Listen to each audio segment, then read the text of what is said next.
आज की lecture video में हम अध्ययन करेंगे सार्वजनिक आय के बारे में और सार्वजनिक आय के स्रोत के बारे में कि सार्वजनिक आय क्या होती है और सार्वजनिक आय को कौन-कौन स्रोतों से कलेक्ट किया जाता है, उसके बारे में हम चर्चा करेंगे। सोर्सेस ऑफ पब्लिक रेवेन्यू के बारे में चर्चा करेंगे।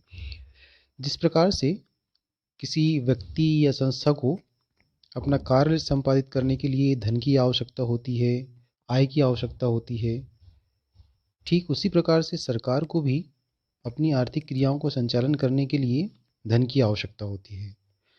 वर्तमान सरकार जो है वह कल्याणकारी कार्य करने के लिए, जनता की भलाई के काम करने के लिए, विभिन्न योजनाओं के माध्यम से जनता के कल्याण करने के लिए सबसे ज़्यादा आय की ज़रूरत पड़ती है सरकार को। और इन आय को कलेक्ट करने के लिए सरकार विभिन्न स्रोतों पर बल देती है। कर को भी तो बल देती है, उसके साथ साथ में और भी कई ऐसे स्रोत हैं जिन पर सरकार बल देती है कि उन स्रोतों से सरकार को आय प्राप्त हो सके। वर्तमान समय में हम देखें तो सार्वजनिक आय केवल सार्वजनिक व्ययों की पूर्ति करने का साधन ही नहीं है ये, बल्कि कई सारे जन कल्याणकारी कार्य करने के लिए, आर्थिक विकास करने के लिए, आर्थिक स्थायित्व लाने के लिए और रोजगार वृद्धि करने के लिए, गरीबी दूर करने के लिए, इस तरह से समाज के कई सारे कल्याणकारी कार्यों को पूरा करने के लिए, ऐसे महत्वपूर्ण लक्ष्यों को पूरा करने के लिए एक साधन है। तो इस तरह से सार्वजनिक आय का काफ़ी महत्व है और इसी महत्व के कारण सरकार कितनी मात्रा में आय प्राप्त करे और आय को किस तरह से प्राप्त किया जाए, क्योंकि आय जो होता है, इस आय का सरकार की आय का पूरे देश के उत्पादन, विनिमय, वितरण, रोजगार, आर्थिक क्रियाएं, इन सब पर प्रभाव पड़ता है। तो इसलिए सार्वजनिक आय का महत्व जो है काफ़ी अधिक है। तो ये तो हमने आपको सार्वजनिक आय के बारे में एक सामान्य सा परिचय बताया और अब हम बात करते हैं सार्वजनिक आय के अर्थ के बारे में, मीनिंग ऑफ पब्लिक रेवेन्यू के बारे में। तो सार्वजनिक आय का जो अर्थ है, इसका प्रयोग जो है संकुचित अर्थ में भी किया जाता है और विस्तृत अर्थ में भी किया जाता है। संकुचित अर्थ में और विस्तृत अर्थ में, ये दोनों अर्थ में इसका प्रयोग किया जाता है। अगर हम संकुचित अर्थ की बात करें तो संकुचित अर्थ में सार्वजनिक आय के अंतर्गत सरकार की केवल वास्तविक आय को शामिल किया जाता है, और जबकि व्यापक अर्थ की बात करें हम तो इसके अंतर्गत सरकार की जितनी भी प्राप्तियां होती है उन सबको इसमें शामिल किया जाता है। तो इस तरह से हम देखें तो सार्वजनिक आय, हम उस सरकार की उस आय को कहेंगे जिससे सरकार की संपत्ति में जो वृद्धि होती है वह सरकार के बिना दायित्व में वृद्धि किए होती है। अर्थात सरकार को ऐसी आय प्राप्त होती है जिसको कि भविष्य में नहीं लौटाना पड़ता है, तो वो कहलाती है सार्वजनिक आय। अब सार्वजनिक आय के स्रोतों के बारे में बात करते हैं। सार्वजनिक आय के स्रोत को मुख्यतः दो भागों में बांटा जाता है। नंबर 1 आय, कर आय, टैक्स रेवेन्यू, और नंबर 2 गैर कर आय स्रोत, नॉन टैक्स रेवेन्यू। तो इसमें हम टैक्स रेवेन्यू में हम देखें तो टैक्स की बात करते हैं, और गैर कर आय के स्रोतों के बारे में इतने तरह के स्रोत हैं, इनको अभी हम डिटेल्स में आगे समझते हैं। तो आय का पहले स्रोत को हम समझते हैं टैक्स के बारे में। टैक्स टैक्स जो होता है ये राज्य सरकार का या केंद्र सरकार का, किसी भी सरकार का आय का एक मुख्य साधन है, जो कि राज्य सरकार को अनिवार्य रूप से भुगतान किया जाता है व्यक्तियों के द्वारा। और कर जो है खासतौर से दो तरह के कर होते हैं। एक एक एक हम देखें तो डायरेक्ट टैक्स होता है, डायरेक्ट टैक्स और दूसरा होता है indirect tax. Indirect tax.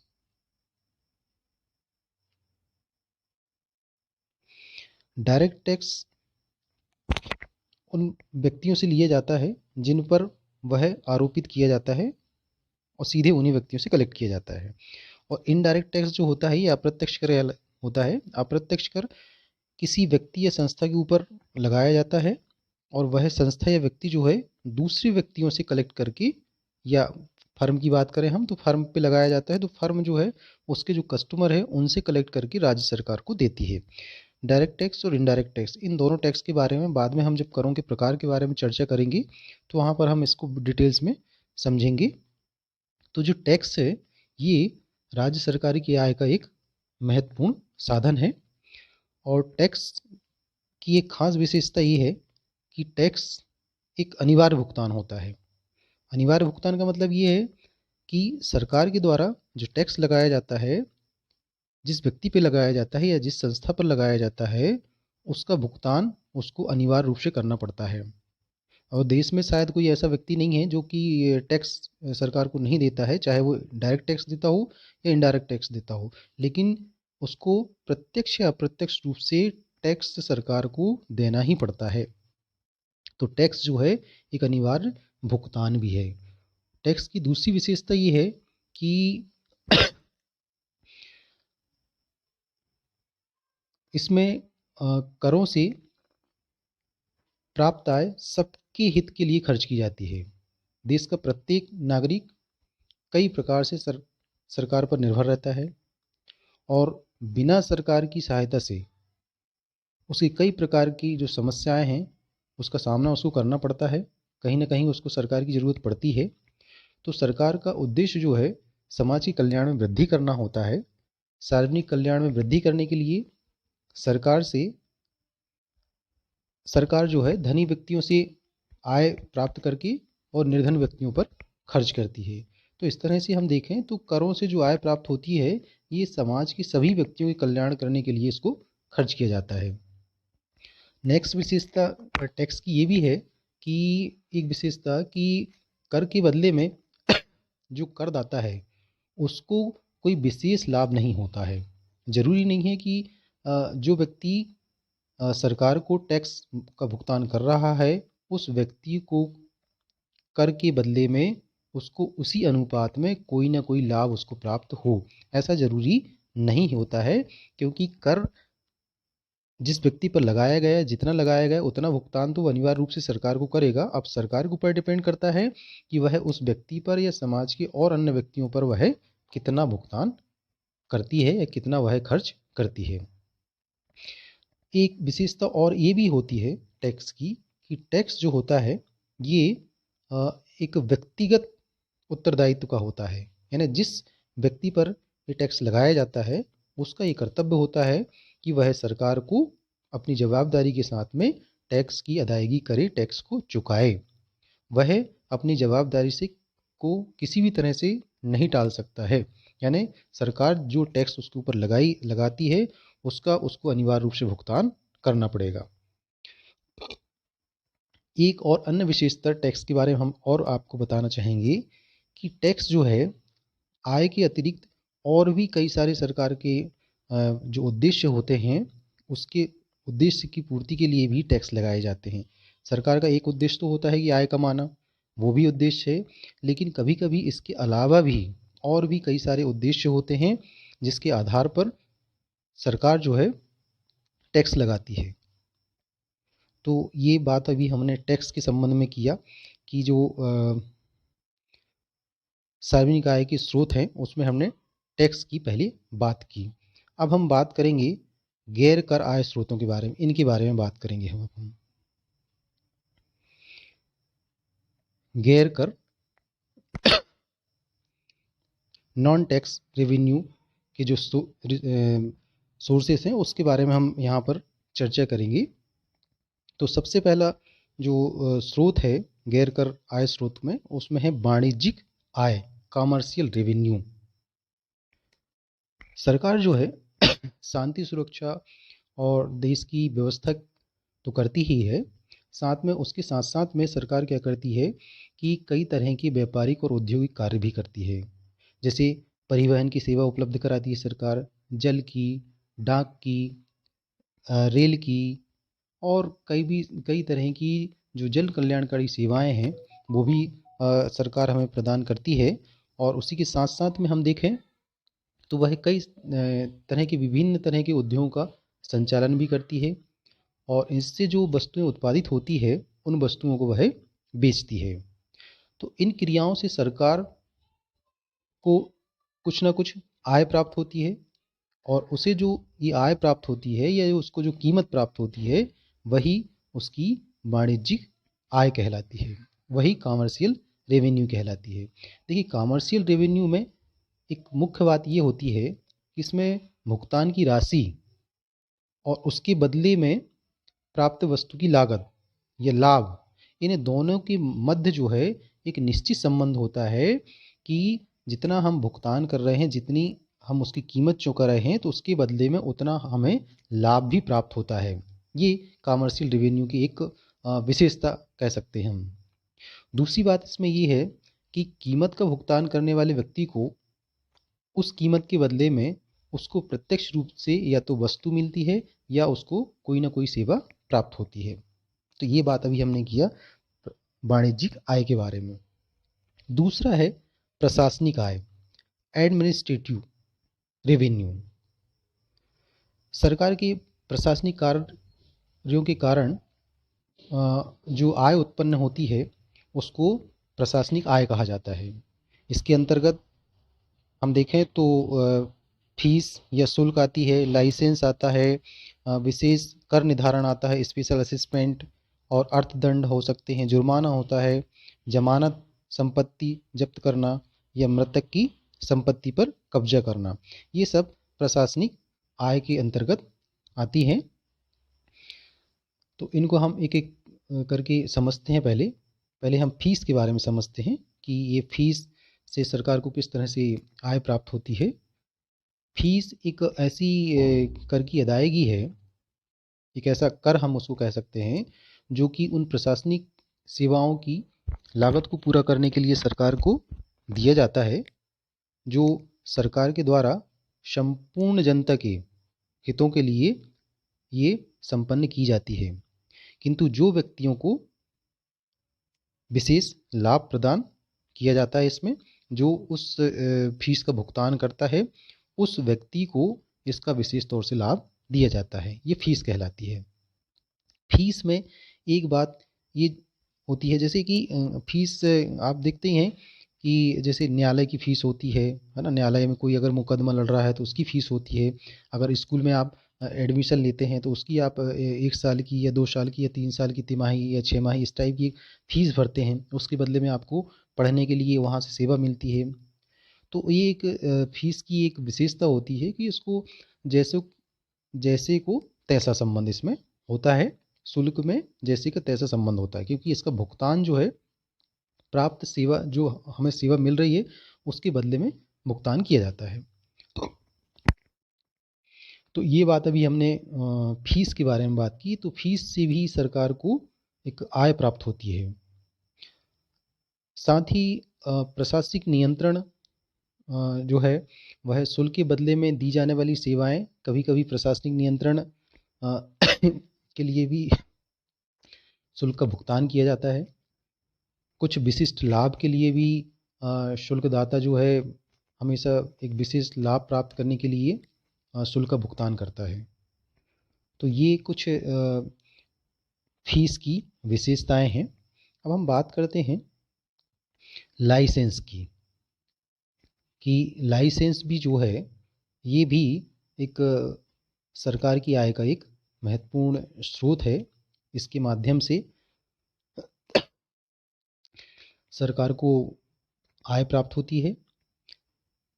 Licence शुल्क किसी सेवा के लिए तब लिया जाता है खासतौर से जब सरकारी कर्मचारी कोई सेवा तो प्रदान नहीं करता है, लेकिन किसी व्यक्ति को कोई विशेष अधिकार या अनुमति देता है, ठीक है, तो उसके बदले में लाइसेंस फीस ली जाती है। और ऐसे फीस या ऐसे शुल्क का जो उद्देश्य है ये कभी कभी विभिन्न प्रकार की क्रियाएं या गतिविधियों का नियमन करने के लिए, उनका नियंत्रण करने के लिए ये लाइसेंस फीस ली जाती है। जैसे कि देखिए, शराब बेचने के लिए लाइसेंस सरकार देती है, ठीक है, ताकि शराब का जो है विक्रय तो हो लेकिन कंट्रोलिंग में होना चाहिए, ठीक है। तो इस तरह की जो आर्थिक क्रियाएं हैं, इनको संपादित करने के लिए सरकार लाइसेंस देती है और उसके बदले में लाइसेंस फीस लेती है। तो वह भी सरकार की आय का एक स्रोत है। नेक्स्ट देखिए, विशेष कर निर्धारण। विशेष कर निर्धारण, ये विशेष कर निर्धारण जो है, यदि सार्वजनिक कार्यों से किसी व्यक्ति की संपत्ति का मूल्य बढ़ जाए तो ऐसी मूल्य वृद्धि दर को अनुपार्जित वृद्धि कहते हैं। यानी इसमें कोई उत्पादन तो नहीं हुआ है, केवल मूल्य वृद्धि हुई है। यदि सरकार इस वृद्धि पर कर लगा दे, उस पर कर आरोपित कर दे, तो उसको कहते हैं हम विशेष कर निर्धारण कहते हैं। जैसे मान लीजिए कि अब हम देख रहे हैं दिनों दिन ज़मीन की कीमतें बढ़ रही हैं, ठीक है। तो यदि एक व्यक्ति ने ज़मीन खरीदा और फिर उसको और अगले व्यक्ति को उसने और ज़्यादा कीमत में उसको बेचा, तो पहले मान लीजिए उसने 10 लाख रुपए में खरीदा और उसको 12 लाख रुपए में बेचा, तो पहले सरकार ने 10 लाख पे टैक्स लगाया, लेकिन जब वो 12 लाख में बेचेगा तो सरकार 12 लाख पे टैक्स लगाएगी। यानी जो मूल्य वृद्धि हुई है उस पर सरकार उस पर टैक्स लगाएगी। तो ये कहलाता है विशेष कर निर्धारण, स्पेशल असेसमेंट कहलाता है। और ये खासतौर से कुछ विशेष उद्देश्यों के लिए लगाया जाता है, जिसके पीछे सरकार का कोई ना कोई उद्देश्य होता है। नेक्स्ट जो पॉइंट है सरकार की आय के स्रोत का, वह है अर्थदंड। अर्थदंड या जुर्माना भी हम उसको कह सकते हैं। जब देश के नागरिक जो है सरकारी नियम या संविधान के द्वारा जो नियम कानून बनाए गए हैं उनका व्यक्ति यदि उल्लंघन करता है तो सरकार क्या करती है, उनके ऊपर जुर्माना लगाती है, अर्थदंड लगाती है। इससे सरकार को आय प्राप्त होती है। परंतु जुर्माना का जो मुख्य उद्देश्य होता है, ये कानून और नियम इनका पालन कराना होता है, ना कि कोई आय प्राप्त करना। उनका आय प्राप्त करना नहीं होता है। जैसे अभी कोरोना काल में हम देख रहे हैं कि यदि कोई व्यक्ति मास्क बिना मास्क लगाए मार्केट में बाहर अनावश्यक घूमता है, यदि वो मास्क नहीं लगाता है तो उस पर 100 रुपये का अर्थदंड लगाया जाता है। तो ये जो अर्थदंड है या जुर्माना है, ये सरकार का आय कमाने का उद्देश्य नहीं है, बल्कि उस व्यक्ति ने कोरोना गाइडलाइन का पालन नहीं किया है, उसके बदले में उसको अर्थदंड आरोपित किया गया है। लेकिन फिर भी इससे सरकार को कुछ ना कुछ तो आय प्राप्त होती है। तो ये अर्थदंड और जुर्माना ये भी सरकार का एक आय का स्रोत माना जाता है। नेक्स्ट, जमानत या संपत्ति जब्त करना। जमानत या संपत्ति को जब्त करने से मतलब होता है ऐसे जुर्मानों से उसका आशय होता है जो कि देश के नागरिक के द्वारा सरकार द्वारा बनाए गए नियमों को तोड़ता है। इसको लगाने का जो उद्देश्य होता है सरकार का, वह नागरिकों को कानून तोड़ने से रोकने का होता है कि सरकार ने जो नियम बनाया है, जो कानून बनाया है, उस कानून को वह ना तोड़े। और यदि वह उस कानून को तोड़ता है, ठीक है, तो उससे जमानत ली जाती है या फिर उसकी जो संपत्ति होती है उसको जब्त कर लिया जाता है।